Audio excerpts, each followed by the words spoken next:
Mua la vai me o mo fa fo ya tu le vi inga ma fa aftai ile atua. O le o tanto wola mangayo yai. O lona au malosi o umbia i lo tanto paneta.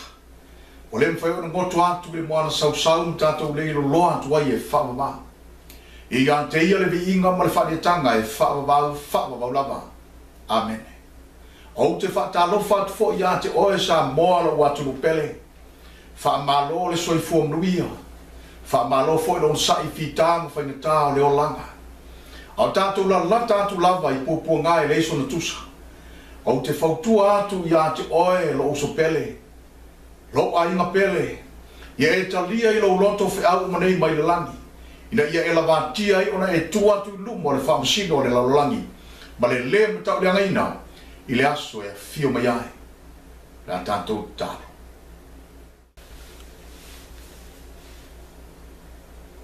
Lo mātou tamae o i le langi. O e lava o le atua sili ese i le langi ma le lalo langi le ne. O oe o le atua o iai lo mātou wola. O oe o lo mātou malosi. O oe fo i o lo mātou malu a papa. Whaafitai lo mātou atua le nei tuaso.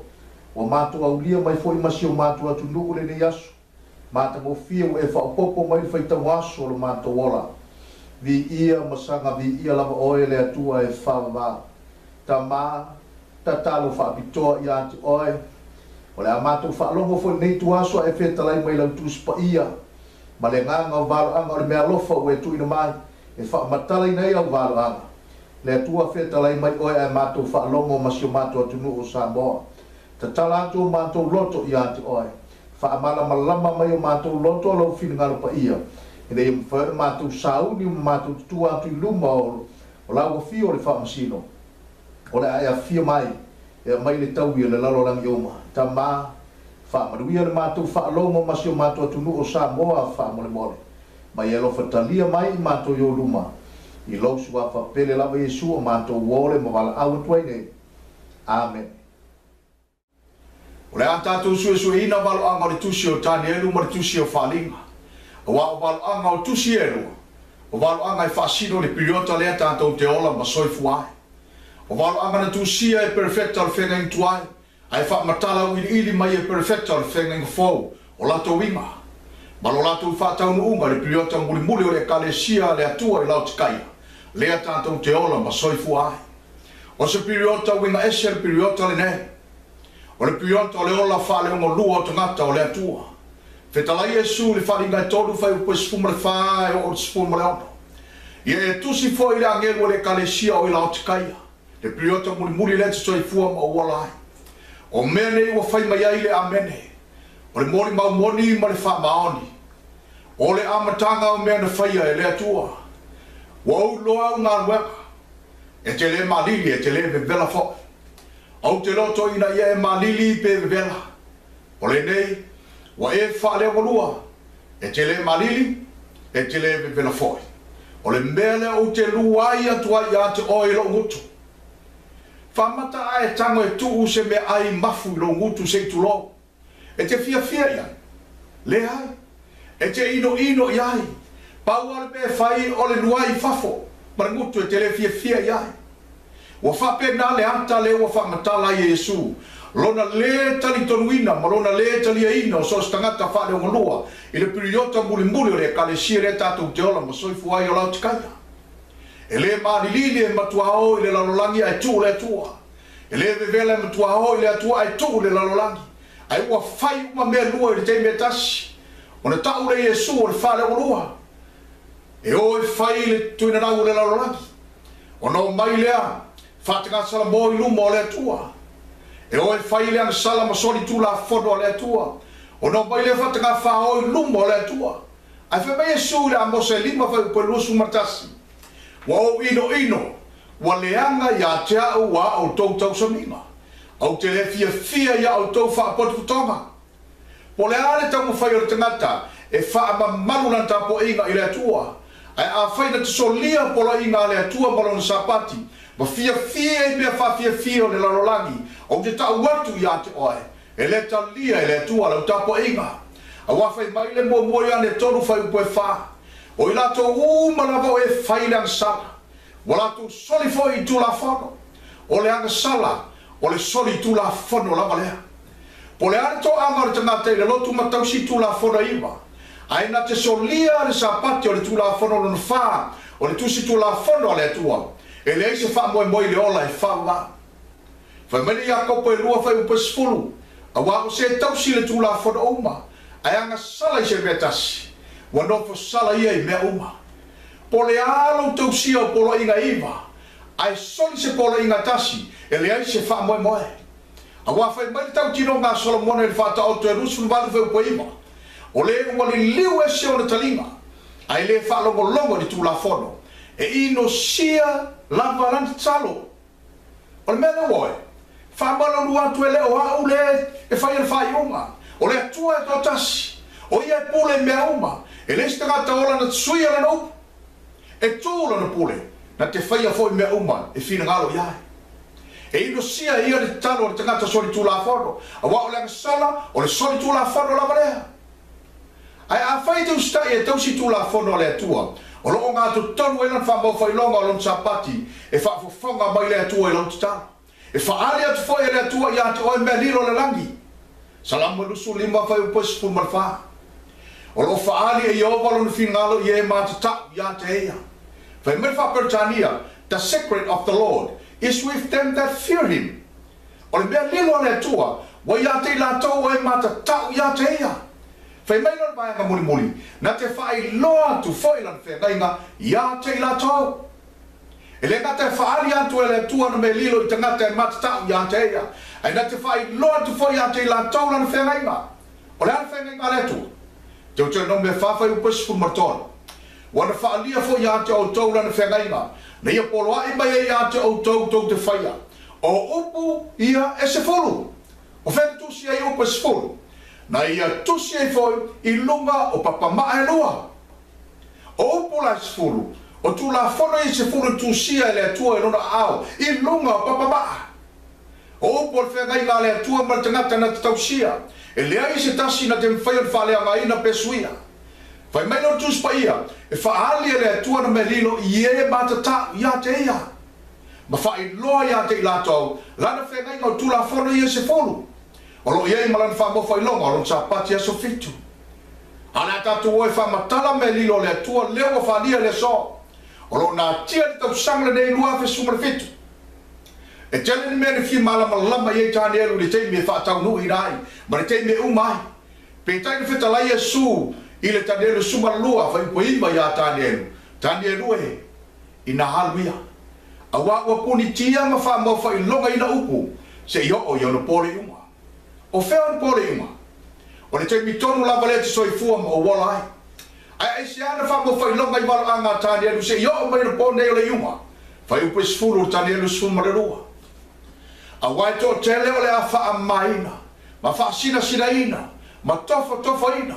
Ai anga sala o e anga sala. E le malama lama foi so la tau e tō tasi o e anga sala. Au e popoto e malama lama lava i la tau. O whera te imi lefa e mai whamtalanga tuspa ia. O le ato tele tangata e wha maina ma wha sinisina ina lana upule.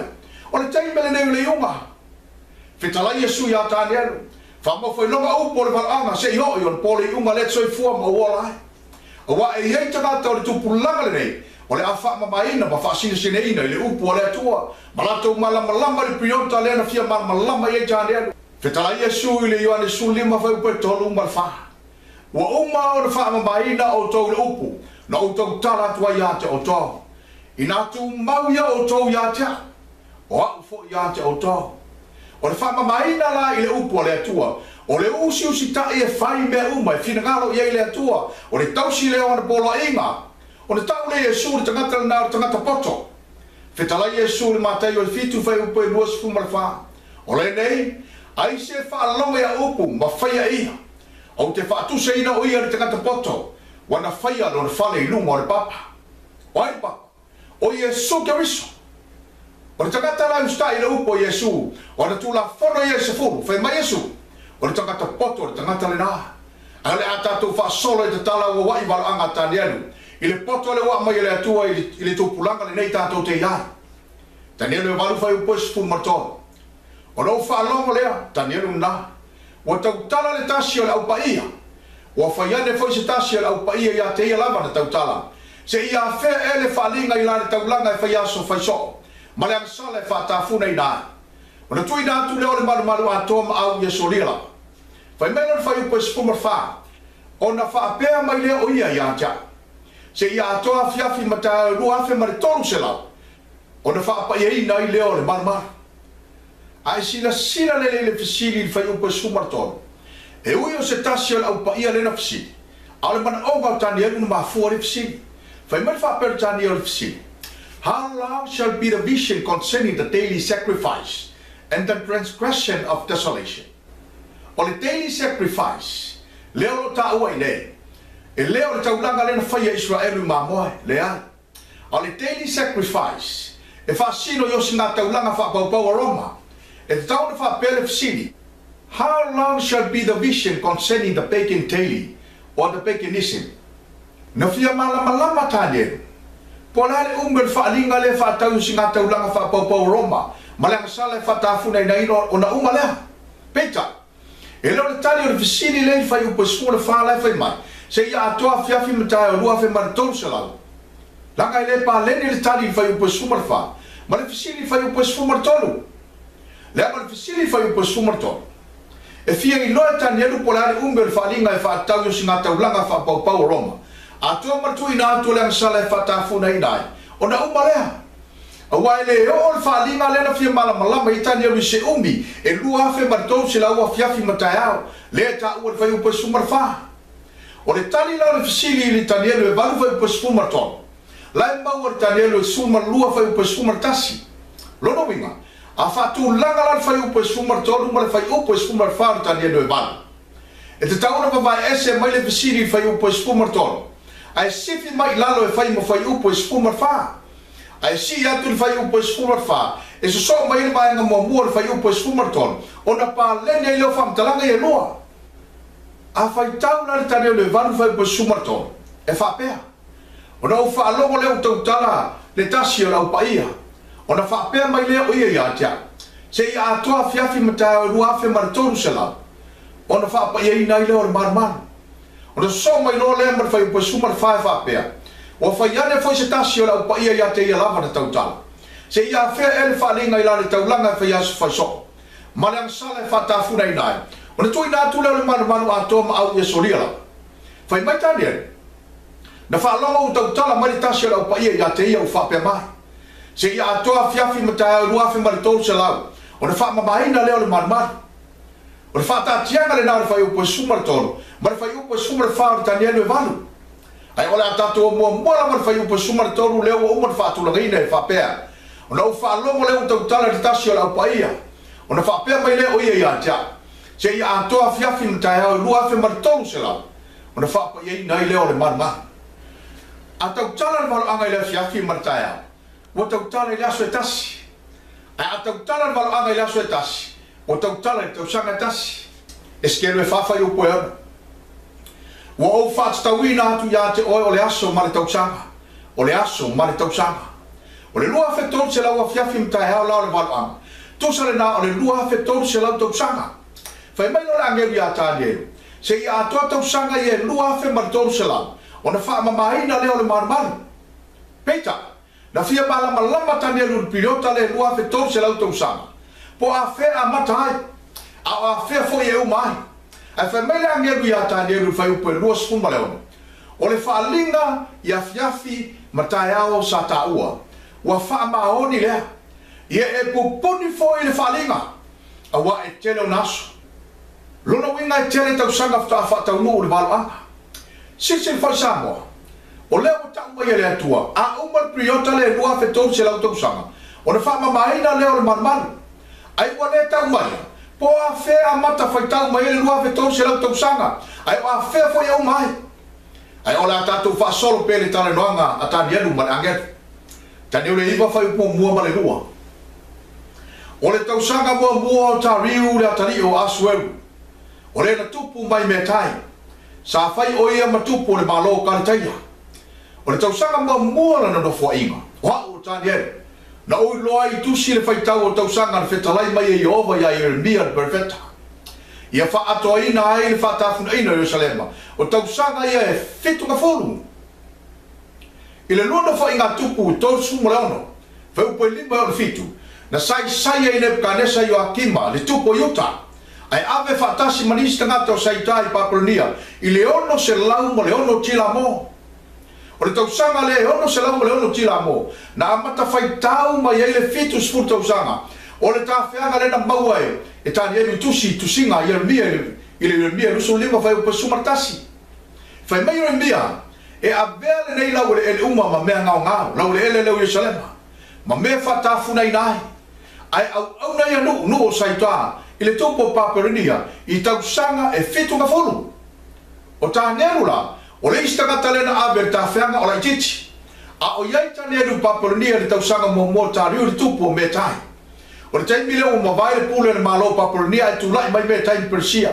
na fai taua i taneru le tusi o Yeremia mai loai e fitu si furu tausanga le umbi o le tafeanga e amata mai le ono se lau ma le ono tila mo e maua taneru tu singa Yeremia to e lua tausanga le tafeanga na uma lea ona tatalo whaataua naulo leo taneru lea tua ina ia whaataunuina lana forfolanga pe a uma le fitu si furu tausanga pe a tusa malona finingala taneru iwa fai upe tonu ma le wha ona ufa sanga lea i le tua e sa ili le titalo ma le whaatonga ma le anapongi ma le ia talatala ma le lefulefu na utatalo ia i ova la otua ma ufa ali atu ua ufa api atu lea li ie o le atua sili ma le matautia o le tau sili whengainga ma le lofa o ia tau sia i le atua lan whengainga ma le lofa ie e alo lofa atu ia te ia o ai maisi a toa mai au tau siosi ana polo inga so stangata e lofa i le atua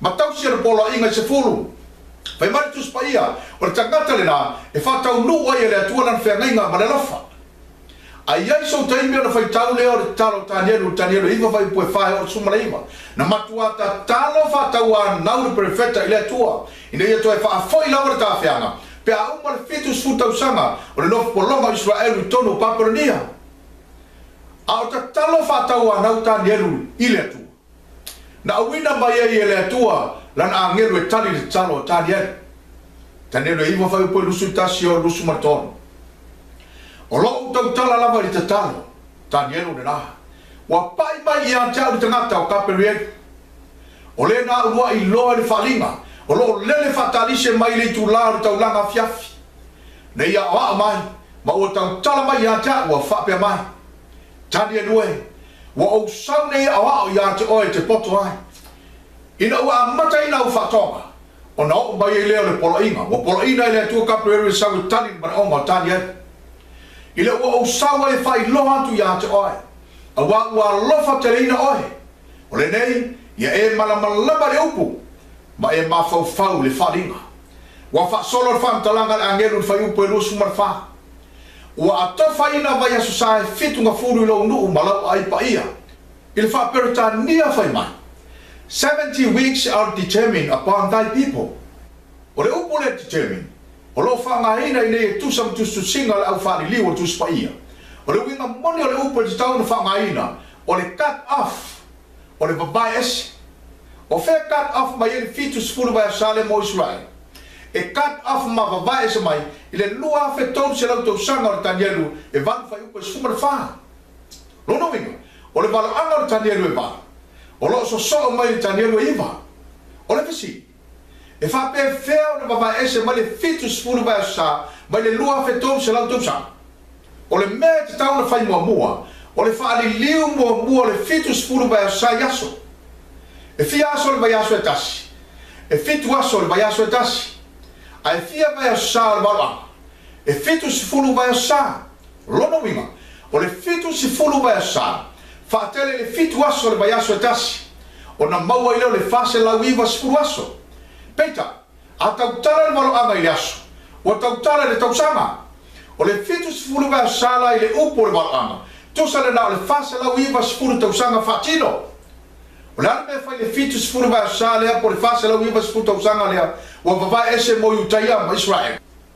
Mua, e faa umai le soli tu la fono, o le fatu muina lea le malo yutaia o le ipu alanto wa mioleanga, le na fa uma i lo lato te ena i lo lato fa sa tau ino Keriso lua ma fa i ua yang sana o le fa ngata ina leo o singa taulanga mo ang sala le na fa Israelu ma moe ai fa sia le taulang sili le na fa tanguina ina wo fa tu Yesu tu mai ma moe lo na lava soifua i kale mario lo na tolu e fa i fori tong yola mo ang sala le na fa ia le malio Yesu Keriso le alo le tua ilunga le sa taulo lo na fa ma fa o ina mai la me tonu e fa va le me tonu le na fa lia Keriso i lona lava soifua le sang sala a ia i lalo nei fa mai no la ngelu ya Thailand e fa mau fa i longa ina foi le fa linga ma le valanga le lua fe tonu se la tau sanga e fa mau fa i longa ina a wa tele on tau sanga se yo yo pole unga le soifua ma o wala ma le me boli e fa o ina i foi le mesi sili on pa ia o lo tau tale malu le langi pe a e fai tau le soto e fast food fai pa iwa o le sfulu ina ua umo le fausia e mose ma le whanau a Israelu le ulua i fale fita fai le vau na mua lava whauina le fale fita fai ma o na mea fale uma o na fatu a mata i leo ngā luenga le fai taulanga i tutonu le fale fita fai ina ua maliu Yesu ma toi tu mai ma fio le langi o na ngata i leo ngā luenga le marumaru lano nei ai a fio atu Yesu e a matala nga nuenga fa ustaulanga le maru le langi o le mene o le fitus fulu vai asa po le fase lau iwa sfuta usanga le na vai ese mo Israelu ua fa alia mai ai le amatanga o le nga nuenga fa ustaulanga ju tolo le me pa iyo le maru le langi ina ua fio atu Yesu yai e pero iwa fai upo sumartasi marsumarelua a Keriso wa mari mai o le faitolanga sili mele le atili wa uia le fale fta fa ye sili ona le lei mo na to toa ina o mar fitus fulu va sa por fase la uia va sfuta usanga mo Israel ele fa ye lima o lo no winga le fa ya fa le lalo langine o no u fa tasi la vale o ye tonu le me pa ia ele mar toto oti mata mai pomi a o lo na lava toto wana mau le tong yola fa va mo tato o fele fale fta fa ile na maliwa tu ye Yesu mo no toto ino to tuma o le fale fta fa ile langi i tu tono le me pa ia po le poto e pa ia na unu fale atu ia Yesu e a matala nga luenga fa austaulanga e fa pe ona faie a rona la nga luenga fa austaulanga i lano nei fai mai angel wa cut off po wa vai se mai le fase lau iwa sfuta usanga le mo Yutaia ma Yerusalema mai le lua fetom se lau usanga le varoanga ale fisili wa fele a mata vai se mai le priota le fase lau iwa sfuta usanga mai le lua fetom se lau usanga tani le iwa fai po lo suma le lima fai mai na tu ia e lo fai mai e mana tunatu tani elu na e a fua mai le o anto le polo inga ia to e fai mai atina e Yerusalema e o atu le Mesia le e fitu vai asa ma vai asa e ono ma fulu ma le lua e to e fai le ala tele ma le pai ona po lava le pupunga fai mai na tu e a mata ma le fitu fulu vai asa le te me fa tu le polo inga ia to e fai matina e Yerusalema peita wala tau mai le tua o le ala tau sanga fa tu le polo inga a wai foi ana le polo inga aisia a wa tu ina mai le tua le tangata e alo e fai tau sa ili ba anga umar tu spaia ma su e so e tala fa so pito me stupu le lalolangi ma ta talo fa tau ana ana pongi le tua ona fiso swani mai le e o le nganga pa ia e fa malama me uma e lo ma fo fa ona ma fai le tangata po le ala na vai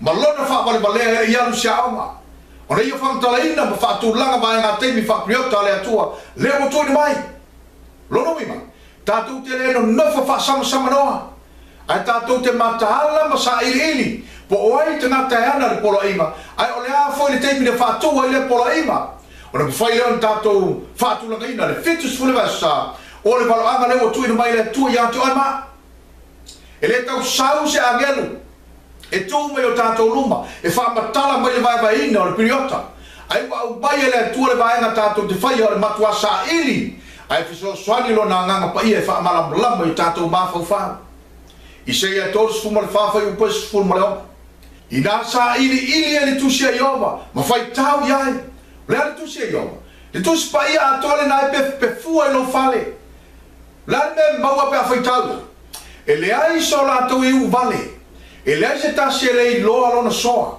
awa o lona fofonga ua fetalai atu ai o lona nganga foi na te whaapotopotoina i lātou lona winga o le tangata e sa ili lona loto atoa i le tuspaia le atua i le mauti sao na te fia whaia le whingalo le atua na te fia tausia polo inga se fulu le atua awa o le atua lo fetalai mai e le tuspaia o i lātou na e whaapotopotoina i le nganga o le atua i le mea o vai tonu i naila na upmoni o le atatou o le mea le whai mai e tuspaia i nā sa ili e le tusia i opa e se ora fitu vai upa sumalua ma sumatoro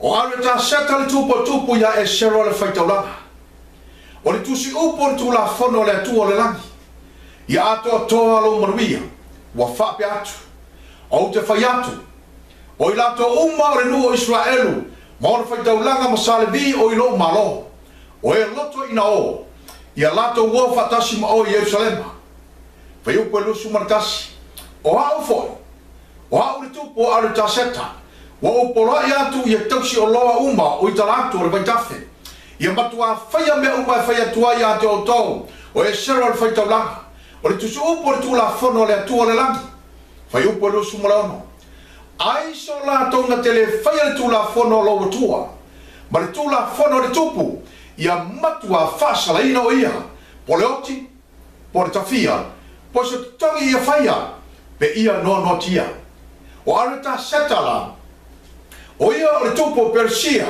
o ia na fatuina le polo inga por tu la fono le na fai mai le angelu ia talienu ia toi fausia i Jerusalema ale tau sana na fatua le na polo inga pe ae baba ai le matching na ia utafa o le sero e fitu o le tau sanga e fase lau lima fitu tila mo o le tau sanga le na amata fai tau mai le fitu spulu mai sa fai mai lo le atua le talienu iwa fai polusu lima e lusu fitu ia e loa fai ma e mana tunatu e a fua mai leo atu le polo inga i le fasa lau lima fitu tila mo ia to e fai mai a te na Yerusalema e o atu i le Mesia le alii e fitu vai a sa ma vai a sa e onu nga furu ma le lua a ma vai a sa e onu nga furu ma le lua una fasi o tia i leo le Mesia ai le ai se mea ia te ia na te whaatuma o ina foi whea ngai ngai tangata e tō tele i le vai a sa e tasi o le vai ruanga le mu foi o le vai a sa na te whaangata i le taulanga a toa ma le mea fuaina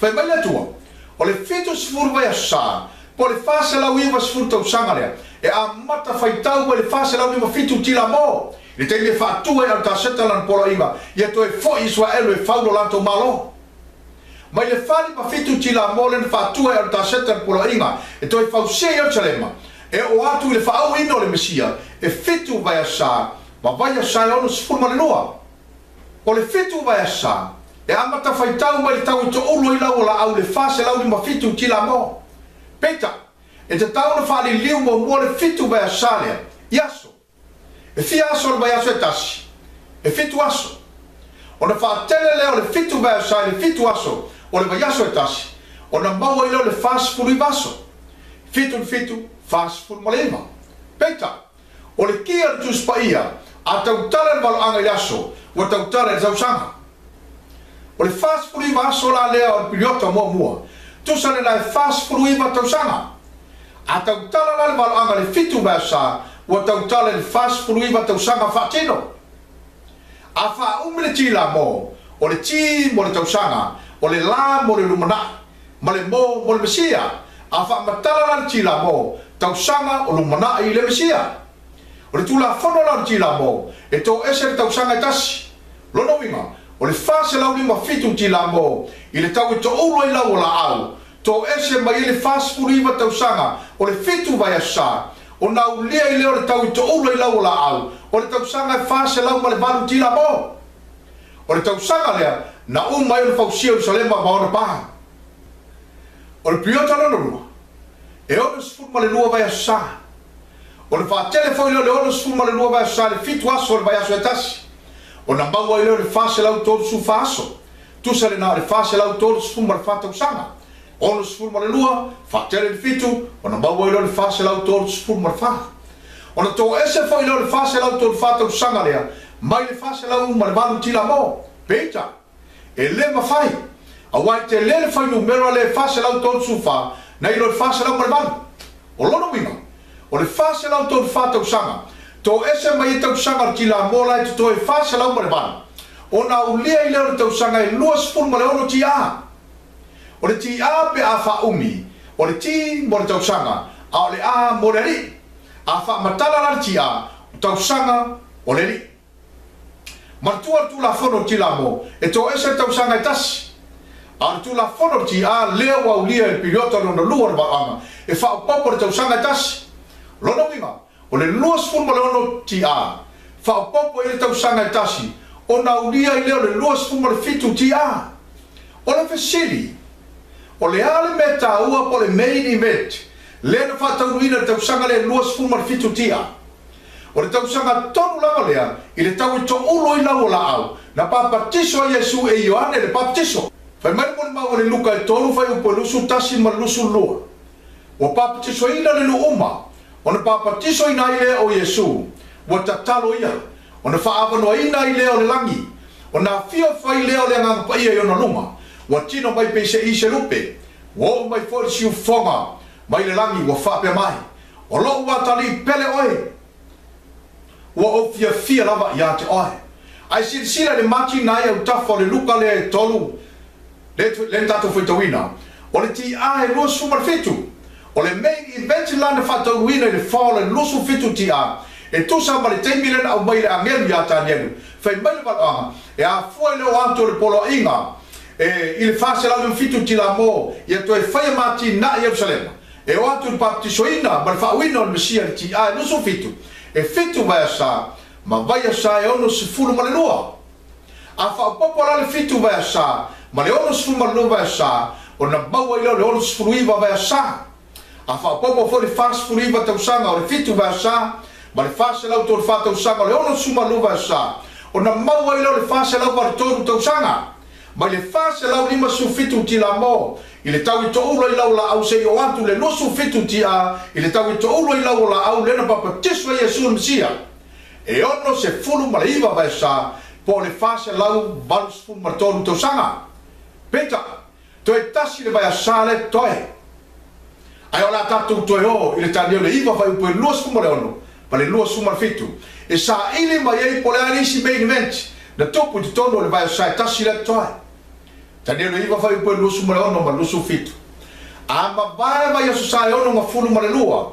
Leo wa umon tatu fatu langa ina. O na fasio tia I leo le mesia. Ai le ai se mei a te ia. O le ana teimi o le vai sa le tasi fasio tia le mesia. Na te fatu ma wina foi whenga ingai tangata e to tele. I le vai sa tasi. O le vai luanga le mu foi o le vai sa. Na te wha ngata I le taulanga a toa ma le mea fuai fuina. Whai mai tu spaia. O le vai sa e tasi le toe. O lona vai luanga le mu po le afo le vai sa. E fasi o tia I le mesia. Ai le isi ang sala ia te ia. O lona winga. E ta tau fo le whani liu mo le vai sa e tasi le toe. I tau sanga. Ina ia whai ngō fia na maua lona vai luanga le mu le whai mai tu spaia. E fasi o tia le mesia. Pe mariwa Yesu. O le tasi le vai a sa, tusa le na e fitu aso. O le fitu aso le waloanga, tusa le na o le fitu tausanga fatino. O le vai luanga le mula po le afa le fitu tausanga, e tolu ma le afa tausanga. O le tolu ma le afa tausanga, ma le isi tolu ma le afa tausanga. O na maua I leo le fitu tausanga ato ato le priota muli muli. Peta. E fia I loa po fea tolu le tausanga na pa ui e le vai luanga le mua le fitu tausanga le toi. Ina ia I loa I tau sanga na fasio tia le mesia. A wai leo tau mai al balo anga tau sanga. Lona winga. O le nusu fitu ti ale na papatiso a Yesu. Whao popo ia I maritolu ma le afa tau sanga. O le vai luanga le mua le vai a sa tasi I le toi. O na ulia I lea o le tolu sifuru ma le afa ti a. Peita. E le fai tau ina le balo anga ni afa tau sanga. Po ni maenga mea. Na tau sanga ato toa. O na au mai le afa tausanga lai te toi lunga. Whaupopo le tōrs furma le afa ti a. O na au lia I leo le tau I to tonga I lau la au. O le ti a e tōrs furma tasi. O le tausanga tonu lava le tōrs furma tasi ti a. I le tau I to tonga I lau la au po le spring. Na fasio tia I mesia. E peo na valo ia le tuspa ia. Sa moa. E pea o na tau tino mai le tuspa ia. E le ai se valo anga e wha matala fo ina stangata. ai fa matala ile nga pa ia i loto o fa maina ma fa sina sineina ma taf to faina ile upo le toa ina wo mo baptisina i sulti ai lusu fitu ona amata ilo na nga luenga fa missionario le todo ma afa tau sama se yo ina maliu le vai luanga le mu le vai saitasi le na tutoe po le fitu tau sama ia ma tua o lai tutoe le todo tau sama o le vai samu le muli le tasi ona fa popolo le todo tau sama le tutoe le ti ai todo suma tasi le na maliu Yesu ona ulia ile le ti ai todo suma fa na atole le ele fitus fulu basa po le fase la uiva fulu tau sanga le tuatu mo yutaya e fa ai o ia sala mar sol tu la fono ola fsi o ala ni ment na fa tau ina le ti ai todos fulu fa ile ti ai todos fulu fa mua na fetonge i yutaya se te fano lua na tatala ile tala le nues malelon tol na umba ila mano yutaya e faya ila tau mamalo sta ulanga mole tua fitalai le tu ya mose le bongo sinai e soto sfu mariva fai upo lima maleono fai atu le nuo Israel o le nei fo a fai to te matua fa longo mai lo leo ma tau susi la fengai ma o la fengai ma o tu la fona se fulu o na fai ile o to mo lo tawa mo e sili no uma wa o lo lava le lalo langi uma e fai auto ma malo o si taulanga ma no pa ia moa le malo si taulanga le na le no for le tu ya Israel le bongo Sinai le no fetala Yesu ma te lusu tasi fai po fast fu martolo o le mele o te fai atu ya te onto Yesu le na ya yutaya e ave sel malo le tu ya te onto ai tu ina tu se nu e au mai e ona fua o ai se nu le o tu atu ya Yesu le manoa e sa ili mai ni fua pun tangata e fai ma lo sta langa leo ave se mai Israel mo mo petero no fai po iva fai mai tau tino ngala apostolo petero no esse a o to tu pulanga o filia o to tu pulanga no esse o tu pu ba sta langa o le no pa ia ma le no fa tau ina mai fa tau mo le toto Yesu aisha ina ia o to watu na le lei na ia bala awa ia te o to na le po yuli e o i lona lava mala malamba e matua o foa ma fuanga le na ole ma faia to ta fia o mato leo ne ia ta watu le lei o le atua o ia vala wina i ta to o wes leo ma o le no ta to te mala malamba me lino le langi le sa na o yutai e mala malamba ya ina wa mata misiona Yesu le ta to o la ola au ile lua sfuma fitu tia ina wa uma o baptisina e ono masina iluma ai fa manatu lolan pa se ka mamua ile tau tu tongo i lau la au le ti ai luas fun marban o lana pa se ka lona lua o le tau tu tongo i lau la au ile ti ai luas fun mariva o lana pa se ka lon tolu o le tau tu tongo i lau la au ile ti ai tolu se fulu o lana pa se ka lon fa o le tau tu tongo i lau la au ile ti ai tolu se fun martasi le na tu e fa tau nuina lava ya teia wa o ia o le paseka na maliu mo i tātou. Whai mele mo moko ni te lima whai upe fitu. O le mele e o tō whate e sei le me wha fete tuai. Ina ia veo tō mapanua whau. O na ua le ai o se me wha fete ia te o tō. A ua whai o keriso la tātou paseka ua whasia mo i tātou. Ina ua tōre tōru mara a whatau sanga o le ngā ruenga wha misionaro e Yesu. Ile ti ai tōru sifuru martasi. O na maliu ai lea. Pei tai sa moa. E ia no le whātau runga whaalua le waloanga leo le fitu sifuru vai sa i le teime le nei tātou te ola ma soifu ai. Ai ole a tātou oe sa ili no le whātau runga whaalua. Tātou to e fo i tāne alo iwa whai upe lua sifuru male ono. A ma vai aso sa e ono ka furu male lua. Una whasio tia ilo le masia ai leise me ia te ia. Po le maniu leo ia surti ai tōru su martasi. A le vaenga muli la le whai upu le lua sifuru male ono. O lo fa matala mai fa tau nga fa lua le balo anga le nei o le fitu sfuru vai sa ai ole ata to o e fa tu langa non fa tau nga fa lua si sile so onga le faiu o le no le li o le amali mai la to te fa umatia le ai male mai o lo nai unga foi o se ta fenga le wa tu le pule ia fa ta funa ina e o ile unga o taua e ono le le mena e valu ia mai tanelo e tau tato malama ya ina ia mawhai on tātou whātulanga ina le prio tō muli le tātou te ola ma soifu ai. Mua o le no. Lona lua, o le li o le amari mai lona tolu o le ai male male lona fa o le tafia lona lima o le pule ma le lona ono o le unga o le taua o le atatu o sa ili tal fa so pito le no Israelu meia fai mai nge bia tale o le no o le li o le amari mai o ai le o roba fa pau o ai le li o le amari mai o tito le tai au Roma o le li le na o le amari mai fai mai no le svaenga la to te fa umbatia le ai male o le ale ai male o le ai o salema male lona lua le na fau se papel ma tangata o tafenga o le svaenga o lona iunga foi o stafenga le o le ale tafenga o le tafenga ayuta mai o salema le svaenga wa to le pule ia fatafudaina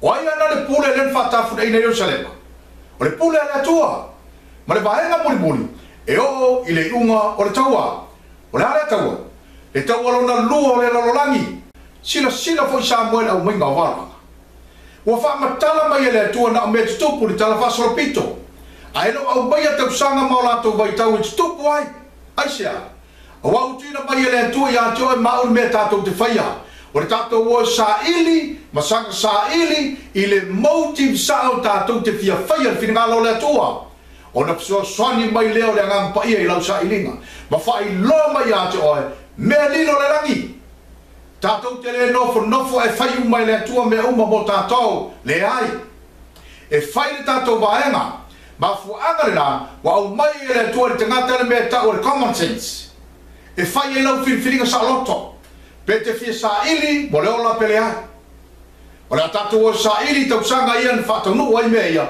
i va ia mai lena va ia mai tania ona tatou mau ai le tau sanga e fia mai Yesu e a fia Yesu le langi ti ai tor su martas ina o toi tu mai ai o ti ai fixful o mai tito le li o la mari mai molona no fa pau roba toi ta lepele ai Jerusalema ma su sunu mal lento e fa se papel fai mai va la tu te fa matia le ai mal ino o monta lepe tito man vai nga au Jerusalema mal ile ti ai fixful ona fata fe ile tito tanga te utai mai Jerusalema i ma lo le la rolangi fe mai balanga o lona iunga foi o sta fe galea ona ta tia ya le ai Jerusalema e fata funa ina i pele pule le tua mai le fetus furti a se yo le iunga le tawo lona lo le la rolangi ile a fe se la falima fai mai balanga wa tu le pule le tua ia fata funa ina i pele Jerusalema e o ile iunga le tawo lona lo le la rolangi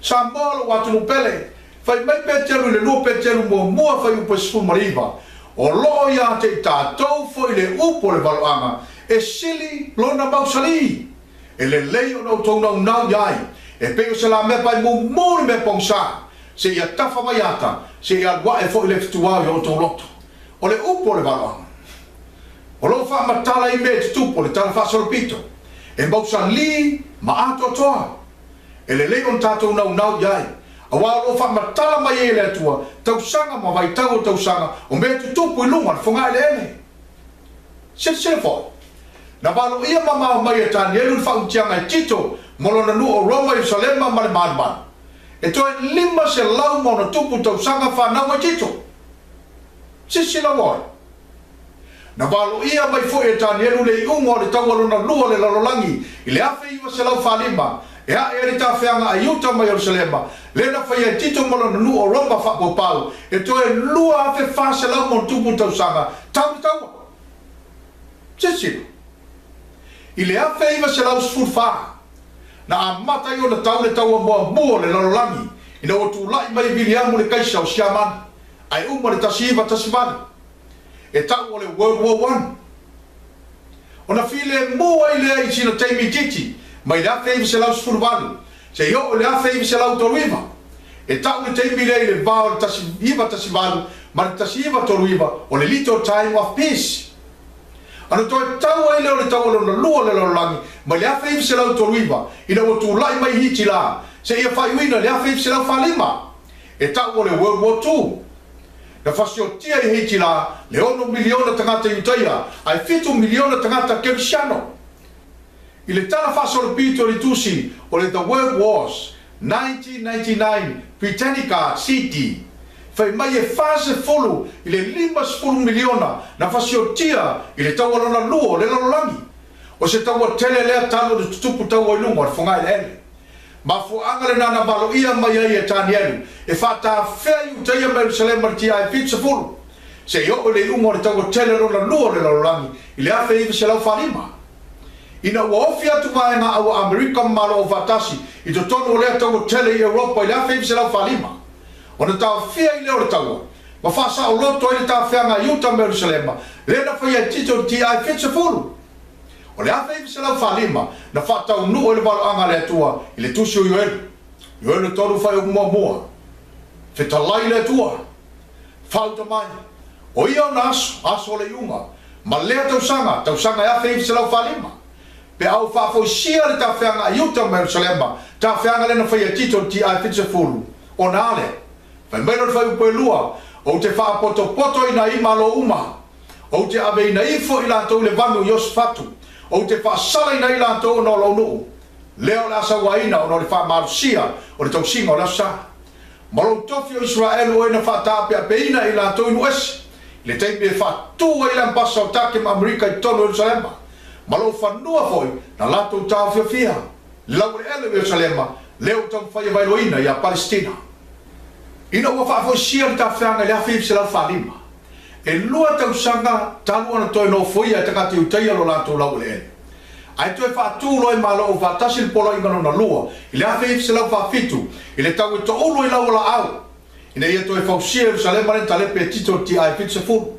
O le tausanga la le afi se lau whaafitu. Na amata whai tau mai ai. Le fitu se fulu tausanga le tupulanga i le mawailen fitala Yesu. I le luka i lusu matasi whai upetor suma le loa. Fetala Yesu, e moni, o te whai atu ia te o tau. E le mawai atu lava le nei tūpulanga. Se ia taunu me uma. O a me uma ina fetala Yesu se ia taunu. O le memo mua, o le toi whatu ino le malo tūma oti o Israelu, leo whatu se Yesu la au le mati. Leo tato mai le whataunu ina i le so. Ma le memo muli, leo lo toi nei, o le vai o le atali o tangata ua fia mai a le langi. Lea mātou te whaatali nei le tau e to olu ai lau la au, o le tau sanga le nei, lua hape sfuma fetu. O whērtu spa ia mau mai le fetu sfu tau sanga, o le tupulanga e le mawai. Salamo iwa sfuru vai upa sfuru. O tau sanga o mātou o langa, e fetu ngā furu ia tau sanga. Ai a whai e vanu ngā furu tau sanga o le malosi, a lo lantou malosi, o iai le ti ngā ma le puapu ngā. O tau sanga lau le o unanga le tangata i le atua. I le malosi le lei o le tino malona mafau wha. O le fitu se furu tausanga. Ai a ova tu loa, wa iei ti ngā ma le vale matua. O le tupulanga la le fitala Yesu e le mawai se ia vai o lantou mata, i le toi whatu ina o le malona na tonu muri o Israel leo iene. Ma le afia ma Yesu, o le tupulanga le na whana nau le afe se lau whafitu, le na whatu e malo o whatasi polo ingano na lua, ia toi whausia i Jerusalema, leo tatu ai e le so. Ma o leo wa afim tātou uma, o lo ola masoi fua i le so, i to tono tu pulanga le mawai len fitala Yesu, se iwa ai o tātou mata, i le atali o le tangata, wa afim mai au le langi, ma le mana, ma le maru tele. A le tātou o le tātou, le fetus furu mai sa, le na ba ese mo Israel o na mua, fatu langa mai le fetus furu tau sanga, leo atu faina mo Israel fa le nganga le terminate. O le fase lau ima su fitu ti la mo, na whaatua e ale ta seta le tupu o Persia, le pola inga mua le tau i to ulu i lau la au. Le toi whausia Jerusalema, lenta lepe Nebukadnesa le 5 valvalu tila mo. Ai whata wheta ngā te uteia me Jerusalema i Paporenia, talo ilo lato solia o tu la fono le whengainga ma le atua. O na ole le ti ai fitsefu, o mai tito mona nanu o Roma toi ta lepe Jerusalema. Ai toi whata whea fwita ngā te uteia, ma Jerusalema i malo le laurangi, talo ilo lato whasatoro ino Yesu lo lato Mesia. O na ole ia se tema mua le awhi se lau whawhitu. I le tau e to ulu i lau o la au. To e whaatua e malo o whaatasi le isi pola ingalo na lua. E to e whausia Jerusalema ma le malo Israelu len to e ta lepe tito ti ai fitse folu. Whai mai no le whaanga. Mai le teime e whai le pola inga to e whausia Jerusalema. E o atu le whaawina o le Mesia. E fitu vea sa, ma vai a sa e ono ma fulu ma le lua. A vai la le fitu spuru tau sanga o le tātou tupulanga i le mawai. E pe o na vai ina le fitu spuru vai sa mo Israel o na mua. O le fitu vai sa fa amaruanga mo Israel o na mua. A le fitu tau sanga fa tino mo Israel u fale nganga le tātou te ia. A fa o popola le fitu tau sanga le afe ipsi lau fa fitu. O na ulia i leo le tau i to ulo i lau la au. O le tau sanga i afe ipsi lau lima spuru marfaha. O le teimire na a mate o tu lai ma Israel o na malosi malon ta mau ainga. A toa mana fitafita. O le pilioto na lua, o le ono sfuma le lua vai safa avaluanga mo Israel o na mua. A le ono sfuma le lua tau sanga fa tino mo Israel o fa le nganga. Po le tupulanga i le mabae le te soifu ai. A fa o popola le ono sfuma le lua tau sanga le tasiva le mafa. O na ulia i leo le tau i to ulo i lau la au le tau sanga le na tenei. E lua hafe sfuma le ono. O le tau sanga tonu lava le lua hafe sfulu ma le ono. I le tau i to ulo i lau la au. Na a mata mai tau sanga le upelilo na fitu sepulu. Talu o na ufale Israel o na mua i tonu kanana. Ai uma ia se tema tau sanga nei e lua hafe sfuma le fitu. Fai mai no leo e le na oita. A uma no le upelilo na fitu sepulu le nei. O na a mata no leo le upeli fau. E a fia mai Yesu. Ellen G. White, Early Writings. Le itu lau lua se lau lima ma lua se lau waluano. Mai a o tau mai e le atua le aso ma le itu lau le a fia mai Yesu. Sa moa e le sau whadilo lilo Yesu. E bo mua tau mai le aso ma le itu la. Fai mai e le na oita. Mai a o tau mai e le atua le aso ma le itu la. O le a fia mai Yesu. Ma tu ino mai le whenga inga e whapawau i on tangata. Na ia whetalai mai e le whai upu la mai tasi o na ta ofia i lea. Ai mongolo atu ia upu i le whunga ele ele. Watutu le Israel o le atua mawawai atu i le langi. Pa whaalonga atu i upu e peo le sau tiu whonga o Iova. Ma mongolo atu i le whunga ele ele e peo le ta lili le whai tili leo tele. O se mea wingasi. I whai unga o na whitalinga uma. E ala langa i la upa ia. E pa ia. Aleluia. Wa wha malam la maina o lato folinga i le mamalu o le atua. Ma ua whapupula ina ai le mamalu e peo na whaia i folinga mosi. Ina o sau lalo le mauma sinai. Wa le mawhai le awa mio le anga na wapa i atu i ate i latou ono o le pupula. Mai au fola mai le manuia e whapawau lunga ia i latou. Na ama i le atua i le tau singa lona sa pati a whapa i eina. O na whaalunga ina i lea o le alanga le otelo o le mani malo i le mani whiai manon whatangata. O na a mata i lea o le upeli. Ina ua malo lo le lau le ele. Lan me tupu le amtanga le upeli. Ele i levala. Ai ali yali mai lo le au tele sina sina. I lungo le au. O lo ndofo i le ata lii. O le tangata. Sa molo hatunu pele i lo loto. O le masina o se tema le tausanga na nei lua afe sfuma le fitu. E atoa le fitu sfuri upeli talu na ufale atu Israelu. Ana mua i tolu kanana. Atoa i pa le fitu sfuri tausanga. O le tupulanga i le mabae. Ai a mata i le upili fau le fai mai ele na oita. E va aia i le au sina sina. O lo tia tia i la tali o tangata. O ai la tali o tangata. O Yesu Keriso. O le a fia mai Yesu Keriso. To e tasi lale vai a safa avar anga le na ave mo Israel o ne mua. Lai toai. O le tasi le vai a salea. Tu salina e tasi le tausanga fatino mo Israel u fale nganga. A whao popola le tasi le tausanga le toe le lua afe sfuma le ono. O na ulia i lea, o le tau e to ulo i lau la au le tausanga le lua afe sfuma le fitu. O na atoa i lea o le fitu sfuma le tausanga, o le whaatau no unga wha lua o le waloanga, o le fitu sfuma le sa, o le tanielu iwa. Mai a se tema i le afe ipsi lau wha fitu. Lena whaatua i malo o whaatasi li polo inga i e to e whau o salema. Se io mai a se tema tau sanga nei lua pe sumar fitu. E a toa i le fitu sfuru tau sanga. O le tupu langa le mabae. Le no fitala Yesu.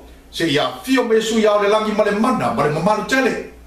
Sa molo mātou atu nupele i o mātou loto.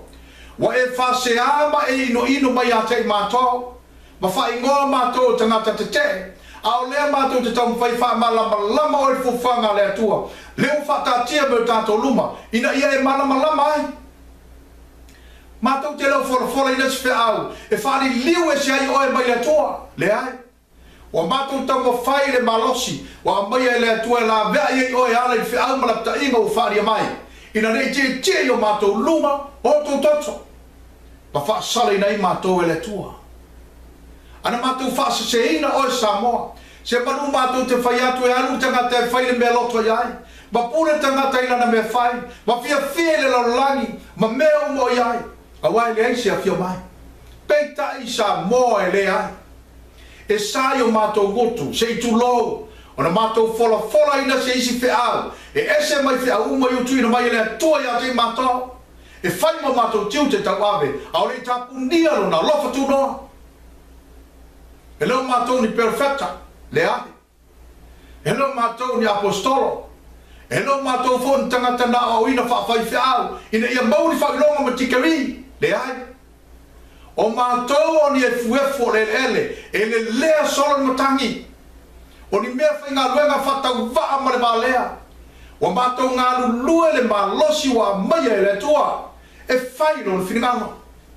o le lawe ina leo nganga bolo no malo wa o mai Samoa o le malo le tua e maua le loto maulalo ma le usitai e tausia na polo inga e le maua le wha maua lunga ma le kitei lana upo Samoa o fe au mai a mato tau atu o fe au mai le langi e lo ni mea mato nofo mawhai e lo ni mea mato nofo matustusi le ai o mea mai le langi e whahola i nei oe whahola i nei au whahola i nei tō whanau whahola i nei mato whanau pe a whai tātou te usustai e tausi polo inga le tua ma lona sa pati o lana whamau whailonga Samoa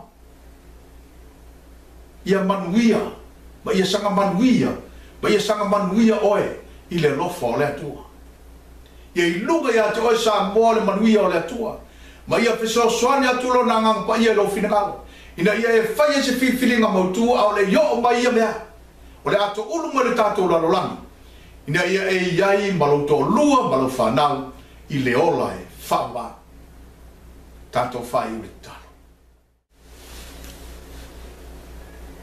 lo matou tamae o i le langi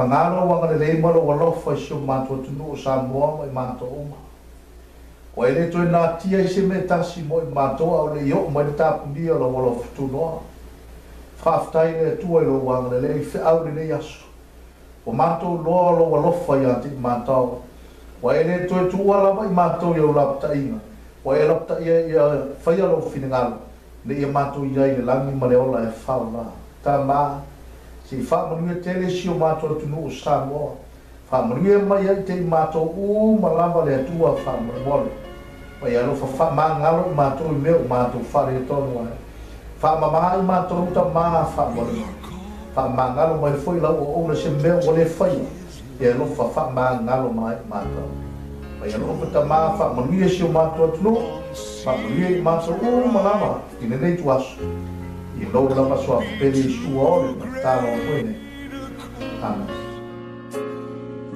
Sharing life with one who's lost through his love our hearts can feel all the grief they bear they must hear